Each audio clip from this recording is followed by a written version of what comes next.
नमस्कार शेतकरी बांधवांनो, कर्जमाफीच्या लाभासाठी 3 सोप्या पायऱ्या तुम्हाला कंप्लीट करावे लागतील, तेव्हाच तुम्हाला कर्जमाफीचा लाभ मिळेल, अन्यथा मिळणार नाही।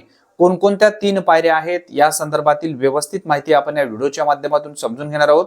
त्यासाठी नक्की हा व्हिडिओ शेवटपर्यंत। कर्जमाफीचा लाभ जर आपल्याला मिळवायचे असेल तर 3 सोप्या पायऱ्या आपल्याला पूर्ण कराव्या लागतील, तेव्हाच आपल्याला कर्जमाफीचा लाभ मिळू शकतो, अन्यथा कर्जमाफीचा लाभ आपल्याला मिळू शकणार नाही आहे।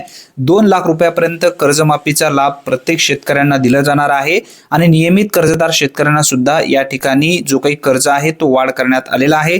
याविषयी आपण यापूर्वी व्हिडिओ घेतलेला आहे। आता आपण पहिली पायरी समजून घेऊया। ही एक महत्त्वपूर्ण पायरी आहे। सर्वप्रथम यादीत नाव आपल्याला तपासायचं आहे। यादी कोणत्या ठिकाणी आपल्याला पाहण्यासाठी मिळेल? ग्रामपंचायत किंवा बँकेत आपली पात्रता तपासा। पोर्टलवर नाव आणि युनिक क्रमांक मिळाल्यावरच पुढील प्रक्रिया आपल्याला सुरू करता येईल।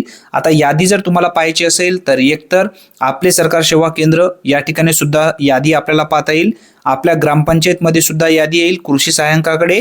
याचबरोबर पोर्टल सुद्धा अधिकृत पोर्टल याचा येणार आहे कर्जमाफीचा, त्यावरून सुद्धा आपल्याला सहज यादी पाहता येईल।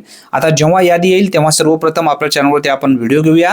चॅनलवरती जर तुम्ही पहिल्यांदाच आला असाल तर चॅनलला नक्की सबस्क्राइब करून ठेवा। सर्वप्रथम तो व्हिडिओ तुम्हाला मिळेल आणि आपल्या मोबाईलच्या माध्यमातून तुम्ही यादीमध्ये नाव पाहू शकाल। आता त्यानंतर दुसरी पायरी समजून घ्या, फार्मर आयडी ॲग्रीस्टेक ही एक महत्त्वपूर्ण आहे। जर तुमच्याकडे फार्मर आयडी असेल तरच तुम्हाला लाभ मिळू शकेल, अन्यथा मिळू शकणार नाही आहे। आधार प्रमाणीकरण पूर्ण करणे गरजेचे आहे। ॲग्रीस्टेक योजनेअंतर्गत जर नोंदणी नसेल तर लवकरात लवकर नोंदणी करून घ्या। त्यानंतर तिसरी पायरी आहे आधार प्रमाणीकरण। बायोमेट्रिक पद्धतीने आधार करणं आवश्यक, प्रमाणीकरण पूर्ण करणं आवश्यक आहे। आपले सरकार सेवा केंद्र किंवा बँकेत केल्यावरच आपल्याला लाभ मिळू शकणार आहे। ही जी माहिती आहे जिल्हा माहिती कार्यालय अहिल्यानगर यांच्या माध्यमातून देण्यात आली आहे।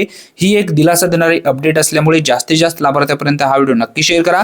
चॅनलवरती जर तुम्ही पहिल्यांदाच आला असाल तर अशाच अचूक अपडेटसाठी आत्ताच आपल्या चॅनलला सबस्क्राइब करा। फेसबुकवरती जर हा व्हिडिओ पाहत असेल तर नक्की फॉलो करून ठेवा। धन्यवाद। पुन्हा भेटूया, तोपर्यंत जय हिंद, जय महाराष्ट्र।